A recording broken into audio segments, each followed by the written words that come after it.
Dans les prochaines minutes, cette analyse montre comment 22 milliards de dollars ont disparu, pourquoi les avertissements existaient déjà, et comment une seule méthode de ciblage pourrait avoir réécrit les règles de la guerre économique. 22 milliards de dollars.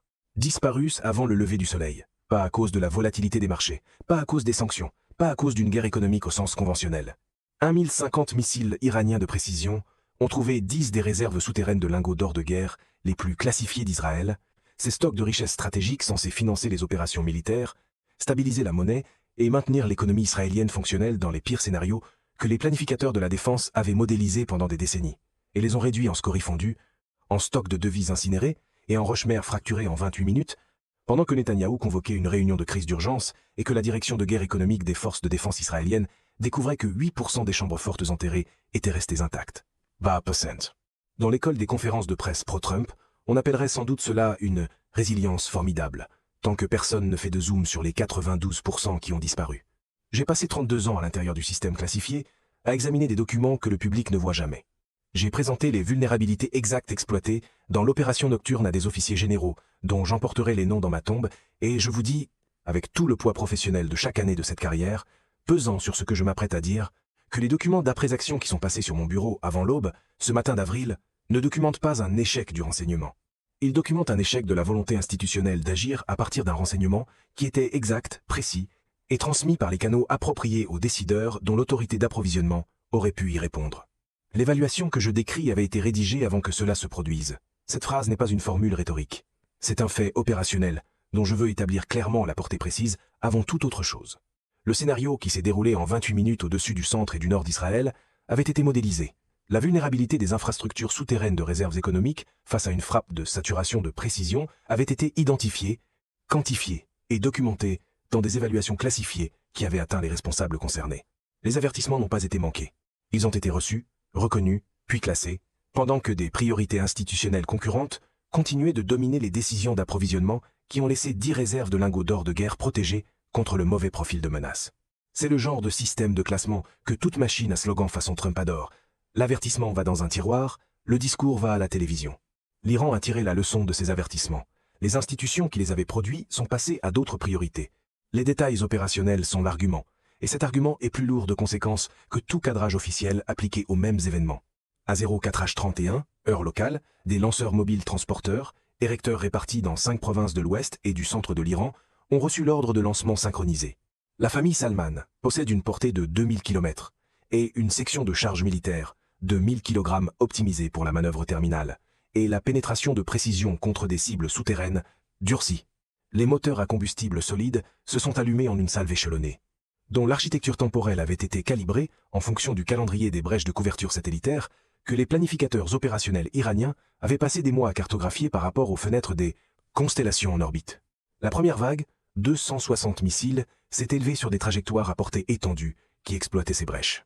En 28 minutes, 10 réserves secrètes de lingots d'or de guerre, réparties dans le centre et le nord d'Israël, ont enregistré des impacts directs guidés avec précision. Ce n'étaient pas des cibles vulnérables.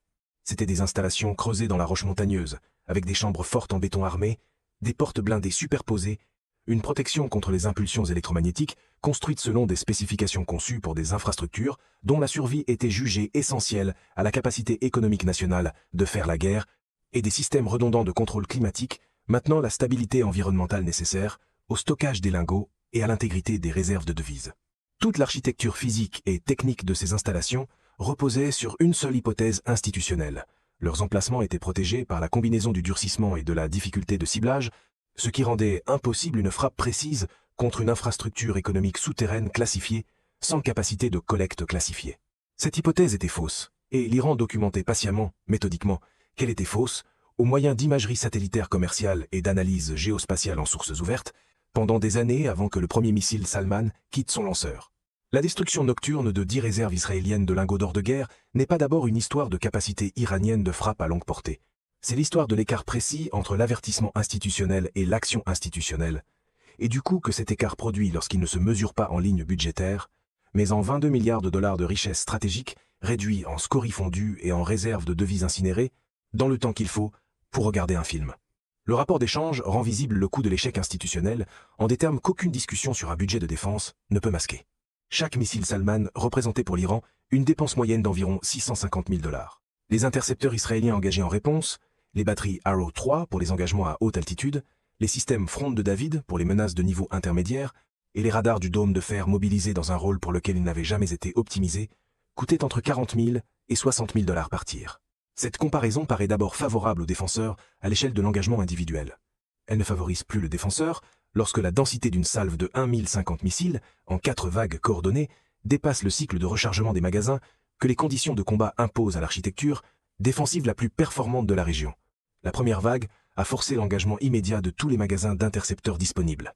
Au moment où la deuxième vague de 300 missiles a franchi la frontière, les équipes israéliennes de contrôle de tir exécutaient déjà des protocoles de rechargement d'urgence exigeant de 28 à 38 minutes par cycle en conditions de combat. Les troisième et quatrième vagues sont arrivées avant que ces cycles puissent être complétés. 8% des chambres fortes enterrées sont restées intactes dans les 50 premières minutes après l'impact. L'Iran a dépensé environ 680 millions de $ en missiles et en opérations de lancement. Israël a perdu l'équivalent fonctionnel de 22 milliards de $ en lingots détruits, en devises de guerre irremplaçables et en réserves de richesses stratégiques compromises. 680 millions de $, 22 milliards de $. Ce rapport n'est pas un déséquilibre tactique.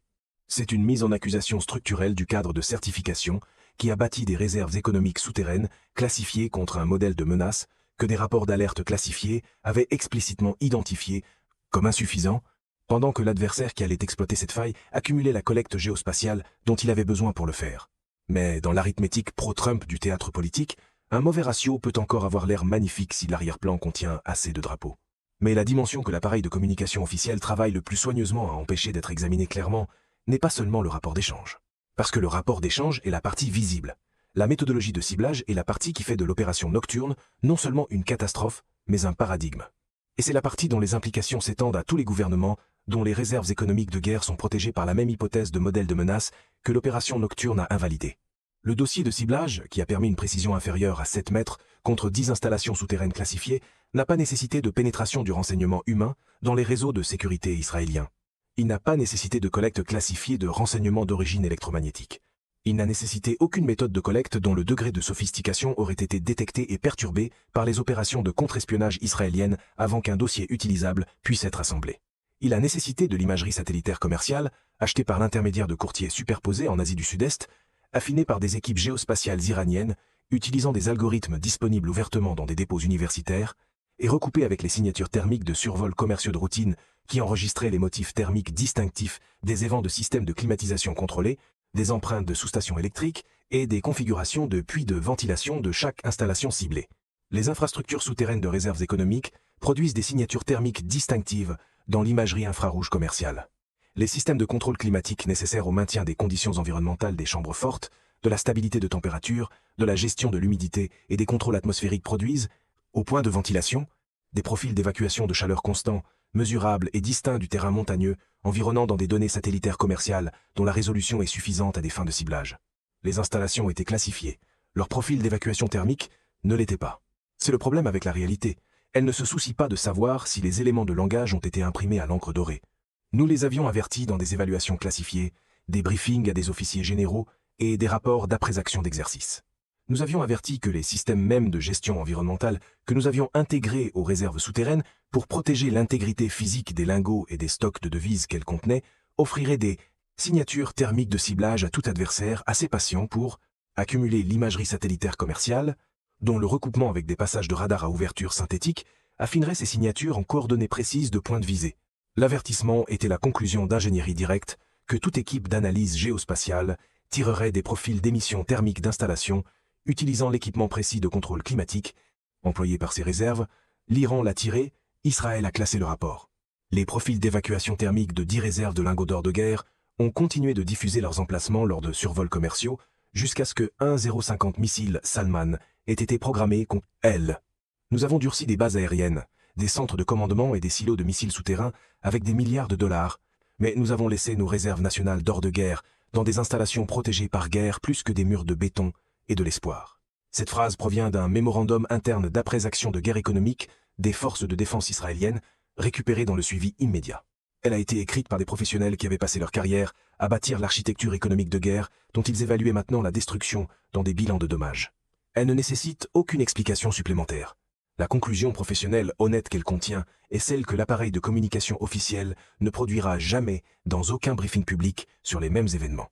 La révélation sur la méthodologie de ciblage est la partie que le récit officiel a le plus urgemment besoin de faire manquer.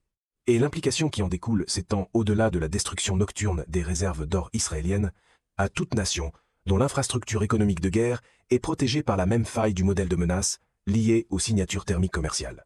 Chaque réserve économique souterraine, chaque installation classifiée de stockage de richesses stratégiques, chaque stock national de devises ou réserve de métaux précieux enterré sous une infrastructure durcie et certifiée comme protégée selon l'hypothèse que le ciblage adverse nécessite une capacité de collecte classifiée. Toutes génèrent des signatures thermiques à travers leur système de contrôle climatique. Toutes fournissent un ciblage de précision à tout adversaire, assez patient et assez compétent techniquement pour accumuler et recouper l'imagerie satellitaire commerciale avec ses profils de signature. La menace n'est pas abstraite, la méthodologie de collecte n'est pas sophistiquée au sens où elle exigerait une capacité industrielle d'un concurrent de même niveau. Elle exige des abonnements à des satellites commerciaux, des algorithmes géospatiaux en sources ouvertes, et la patience de bâtir la collecte pendant des mois, jusqu'à ce que le recoupement des signatures thermiques produise une précision de ciblage dont l'opération nocturne a confirmé la précision inférieure à 7 mètres contre une infrastructure souterraine classifiée. Voilà pourquoi la destruction nocturne de 10 réserves israéliennes de lingots d'or de guerre concerne personnellement toute personne dont la sécurité nationale dépend d'un gouvernement dont la capacité économique de guerre est protégée par une infrastructure de stockage souterrain certifiée selon la même hypothèse de modèle de menace. Et c'est le cas de la plupart d'entre elles. L'analyse stratégique, à elle seule, ne peut pas porter tout le poids de ce qui est arrivé aux personnes qui se trouvaient à l'intérieur de ces chambres fortes lorsque le ciel s'est rempli de trajectoires entrantes. La colonelle Leah Goldman, une officière supérieure de logistique des réserves stratégiques dont je suis la carrière par des canaux non classifiés depuis près de 19 ans, effectuait un quart d'inventaire nocturne de routine à l'intérieur de l'une des chambres fortes souterraines touchées lorsque la première vague est arrivée. Sa dernière transmission enregistrait des cris des techniciens qui vérifiaient encore les numéros de série des lingots d'or, confiants dans la montagne au-dessus d'eux et dans les défenses superposées au-delà. Puis le toit a bougé et les lumières se sont éteintes. Elle a survécu avec des blessures qui nécessiteront des mois de réadaptation. Le personnel autour d'elle n'a pas entièrement partagé ce sort. Leurs familles attendent encore aujourd'hui une confirmation complète. Ces familles n'ont pas participé aux décisions d'approvisionnement qui ont certifié 10 réserves de lingots d'or de guerre contre un modèle de menace inadéquat, dont l'insuffisance avait été documentée dans des rapports d'alerte que la machine institutionnelle a transformés en dossiers archivés. Elles porteront le coup de ces décisions de la manière la plus directe et la plus irréversible que l'écart entre avertissement institutionnel et action institutionnelle puisse produire. Ce poids humain est celui que les bilans comptables et les évaluations stratégiques ne capturent pas, mais qu'un compte-rendu opérationnel honnête ne peut omettre. Les personnes qui effectuaient des tâches d'inventaire de routine dans ces chambres fortes à 0, 4H30 et 1 ce matin d'avril étaient là parce qu'un processus de certification institutionnelle avait indiqué à leur chaîne de commandement que ces installations étaient adéquatement protégées contre les menaces que le prochain conflit déploierait de façon réaliste. La certification était fausse. Les rapports d'alerte avaient documenté qu'elle était fausse, et les familles qui attendent une confirmation sont la conséquence humaine précise de la distance entre l'avertissement archivé et l'action d'approvisionnement que cet avertissement exigeait. La dimension qui étend les conséquences de l'opération nocturne au-delà de la capacité de guerre israélienne, jusque dans les hypothèses fondamentales de la doctrine de dissuasion économique mondiale, est celle où l'opération nocturne cesse d'être une catastrophe et commence à devenir un précédent. Et les implications de ce précédent sont déjà extraites et appliquées par la Russie et la Chine. L'extraction russe de l'opération nocturne est traitée par l'appareil de planification du district militaire occidental, avec la concentration institutionnelle d'un establishment qui étudie depuis longtemps le rôle de la destruction des infrastructures de réserves économiques dans les premières heures d'un conflit de haute intensité contre des adversaires de l'OTAN. La frappe a validé la doctrine de tir massif de précision pour la suppression de réserves stratégiques fixes, dont le concept opérationnel avait été développé par la planification d'urgence russe pour une application sur le théâtre européen, mais n'avait jamais été confirmé auparavant, dans des conditions de tir réel contre une infrastructure économique durcie et certifiée selon des normes occidentales. La première armée de chars de la garde met à jour sa planification opérationnelle pour des applications analogues contre des hubs d'infrastructures économiques avancées de l'OTAN le long des secteurs baltes et européens. Le recalibrage précis vise des fenêtres entre lancement et impact, réduites à moins de 30 minutes grâce à des systèmes mobiles routiers à combustible solide, dont l'affinement des ensembles de guidage est directement éclairé par les données de performance de pénétration de l'opération nocturne. Les ajustements d'approvisionnement dans les 30 jours suivant l'incident comprennent une hausse de 16% des commandes d'ensemble de guidage améliorées pour des systèmes russes connexes. Le paramètre confirmé par l'opération nocturne, soit la capacité de neutraliser des réserves économiques stratégiques avant qu'un protocole de relocalisation puisse être exécuté, est le paramètre dont la validation était la plus urgemment nécessaire à la planification russe de suppression des infrastructures économiques de l'OTAN dans des scénarios de contingence européens. L'extraction chinoise fonctionne dans un cadre dont l'application géographique principale concerne les scénarios du détroit de Taïwan et de la mer de Chine méridionale, mais dont la logique de destruction des infrastructures économiques est structurellement identique. La force des fusées de l'Armée populaire de libération a révisé les paramètres opérationnels pour frapper des installations souterraines de stockage économique stratégique dans l'ensemble de la première chaîne d'îles, en réponse directe au taux de survie démontré par l'opération nocturne, soit 8% de chambres fortes intactes contre 10 installations israéliennes fonctionnant selon des normes occidentales de certification de durcissement. Les brigades DF6 et DF-17 simulent des tailles de salve ajustées à l'événement israélien observé, en mettant l'accent sur le volume et sur la méthodologie de ciblage par signature thermique commerciale plutôt que sur des systèmes de collecte active. Le concept opérationnel précis en cours d'affinement est la destruction, dans les premières heures, des réserves économiques stratégiques de Taïwan, les stocks de lingots d'or, les réserves de devises étrangères, les avoirs en métaux précieux, dont la continuité opérationnelle détermine combien de temps l'économie taïwanaise peut soutenir une capacité de guerre sans réapprovisionnement externe avant que ces actifs puissent être dispersés vers des emplacements secondaires, des tensions.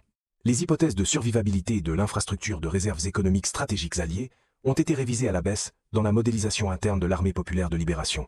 Des fournisseurs de satellites commerciaux signalent une augmentation de demandes chiffrées d'imagerie à haute résolution, traçable à des entités liées à l'Armée populaire de libération, concentrées sur des installations souterraines de stockage économique à Taïwan et dans les zones de déploiement alliées du Pacifique. Cette signature de collecte est l'expression observable, en matière de renseignement, d'un établissement qui est passé de l'extraction de leçons à la préparation active de collecte, pré-frappe pour une application de théâtre primaire. La dimension du ciblage des réserves économiques est stratégiquement distincte du ciblage des infrastructures militaires sur lequel se concentrent la plupart des analystes des conflits. Détruire une infrastructure militaire dégrade la capacité d'une nation à combattre. Détruire des réserves économiques de guerre dégrade la capacité d'une nation à soutenir le combat.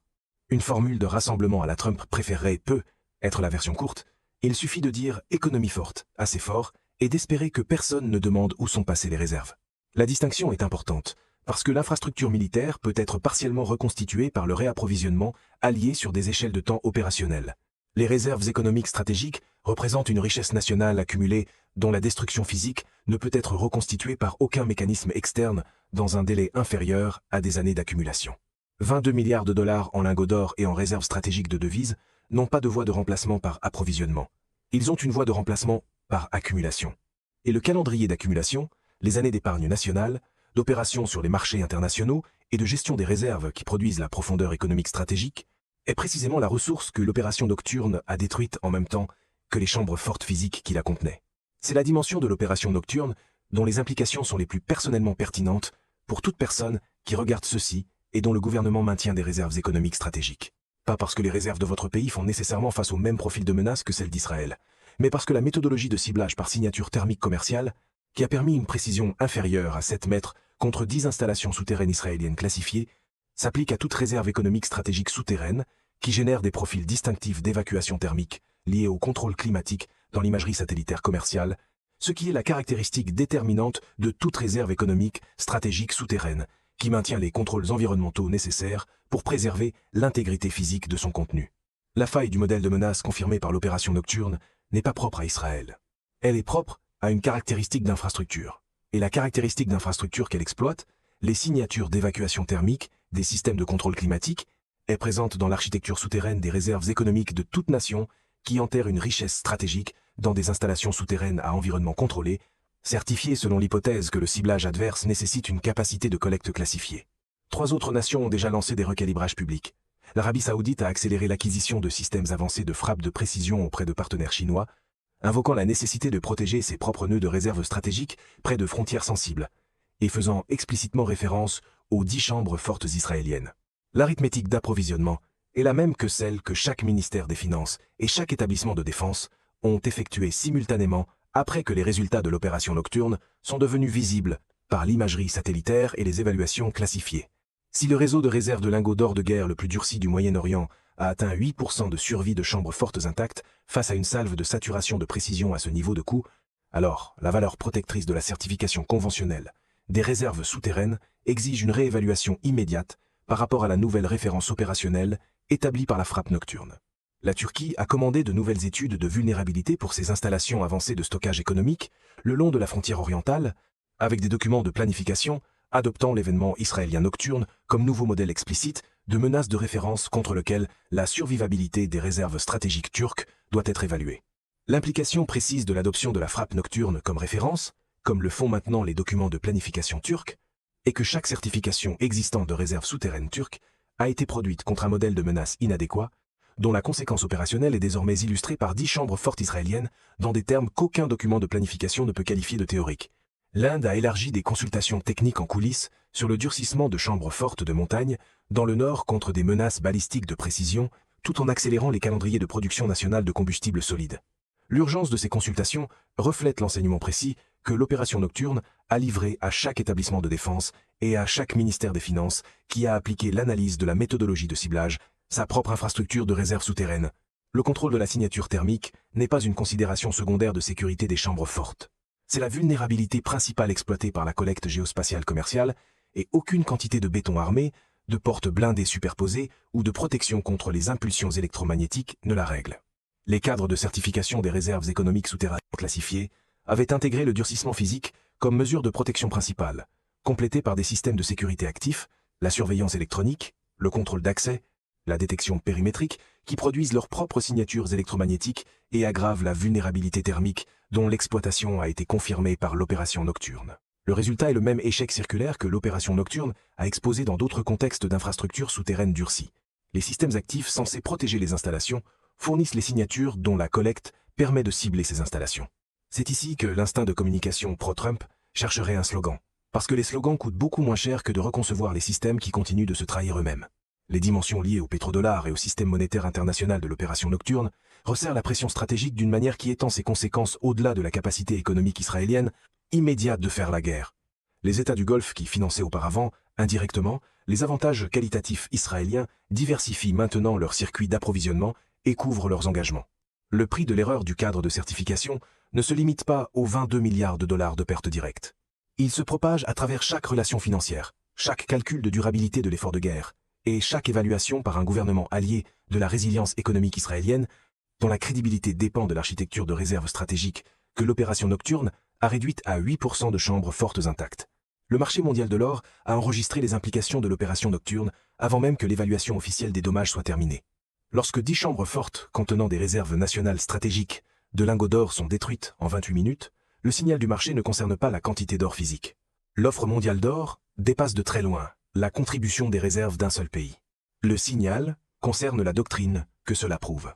La doctrine selon laquelle des réserves économiques stratégiques classifiées peuvent être atteintes par tout adversaire ayant la patience d'accumuler des données commerciales de signature thermique satellitaire et la compétence d'ingénierie pour les convertir en précision de ciblage. Ce signal doctrinal se propage à travers chaque ministère des Finances, chaque fonction de gestion des réserves stratégiques des banques centrales et chaque établissement de sécurité nationale dont la doctrine économique de guerre repose sur l'hypothèse que les réserves stratégiques sont protégées par la difficulté de les trouver et de les cibler. La trajectoire des 90 jours suivant l'opération nocturne comporte 3 voies de développement observables. Israël tentera une relocalisation d'urgence des réserves restantes vers des sites secondaires et tertiaires, mais les fractures de commandement des premières minutes persisteront pendant au moins 8 semaines, pendant que des chambres fortes de remplacement durcies seront construites et que de nouveaux protocoles de contrôle des signatures thermiques seront conçus et validés contre la méthodologie de collecte commerciale employée par l'opération nocturne. La reconstruction physique des installations peut avancer sur un calendrier de 8 semaines. La refonte du protocole de contrôle des signatures thermiques, la discipline opérationnelle de gestion de ce que l'infrastructure économique souterraine diffuse par ses profils d'évacuation de chaleur liés au contrôle climatique, exige une restructuration doctrinale dont le calendrier, celui du cycle d'approvisionnement, ne dispose d'aucun mécanisme de compression. L'Iran publiera des images soigneusement sélectionnées, non pas pour célébrer, mais pour communiquer avec une précision opérationnelle que le dossier de ciblage de suivi pour les sites de relocalisation secondaire a déjà été assemblé au moyen d'une collecte commerciale de signatures thermiques contre les opérations d'urgence actuellement en cours. La sélection des images sera assez précise pour démontrer que la même méthodologie qui a produit une précision inférieure à 7 mètres contre 10 réserves classifiées a été appliquée au profil d'évacuation thermique de l'infrastructure de stockage temporaire dont le déploiement a été rendu nécessaire par les suites de l'opération nocturne. Washington convoquera des examens interagences urgents. Ces examens produiront de nouvelles évaluations de vulnérabilité, des directives mises à jour de contrôle des signatures thermiques et des demandes de financement supplémentaires dont les délais de livraison du matériel seront mesurés, face à une urgence de reconstitution, que des calendriers de remplacement de 8 semaines ne peuvent satisfaire contre un adversaire, a démontré à la fois la capacité de frappe de suivi et la discipline opérationnelle d'avoir prévu la chronologie de reconstitution dès le début du cycle de planification. La seule variable inconnue qui demeure explicitement non résolue au plus haut niveau de classification est de savoir si l'Iran conserve une réserve de suivi d'environ 1400 missiles de classe Salman prêts à être employés immédiatement contre l'infrastructure de stockage secondaire. Nous ne connaissons pas le chiffre précis de l'inventaire. Nous ne possédons que la volonté démontrée de dépenser 1050 missiles dans une seule frappe coordonnée. La sophistication de la planification opérationnelle qui a produit la précision de ciblage et l'architecture de salve de l'opération nocturne rend l'absence de planification de suivi extrêmement improbable pour tout analyste ayant examiné la qualité d'exécution démontrée par la frappe nocturne. Wuling. Ce nombre représente l'échelle de l'engagement opérationnel contre la catégorie de cibles que sont les réserves économiques stratégiques, que la doctrine de frappe militaire avait historiquement traité comme une priorité de ciblage secondaire, précisément parce que la difficulté de trouver et d'atteindre des infrastructures économiques souterraines durcies était supposée être une dissuasion suffisante contre exactement le type d'attaque de saturation de précision l'opération nocturne a exécuté. L'opération nocturne a prouvé que cette hypothèse était fausse en démontrant que la méthodologie de collecte commerciale élimine la difficulté dont dépendait le calcul de dissuasion. La machine à laquelle nous faisions confiance n'est plus la machine que nous avons. Cette conclusion s'applique avec une pertinence précise et personnelle à l'infrastructure de réserves économiques stratégiques qui s'étend au-delà de la sécurité nationale israélienne jusqu'aux hypothèses économiques de guerre de toute nation dont la richesse stratégique est stockée dans des installations souterraines certifiées selon l'hypothèse de modèle de menace invalidée par l'opération nocturne.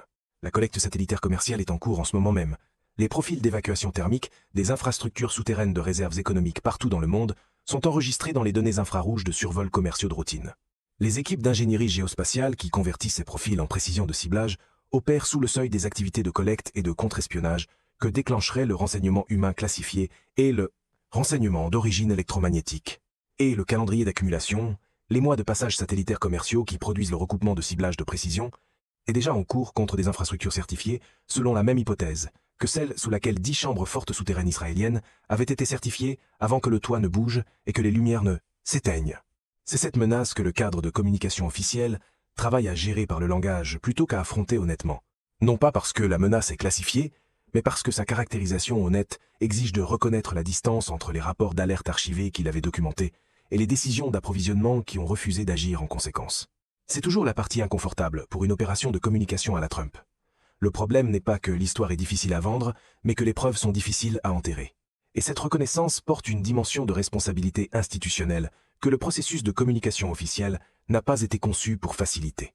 L'écart entre la phrase honnête du mémorandum d'après-action de guerre économique des forces de défense israéliennes, nous avons durci des bases aériennes, des centres de commandement et des silos de missiles souterrains avec des milliards de dollars, mais nous avons laissé nos réserves nationales d'or de guerre dans des installations protégées par guerre plus que des murs de béton et de l'espoir, et la caractérisation publique officielle des événements nocturnes n'est pas un accident de calendrier de communication.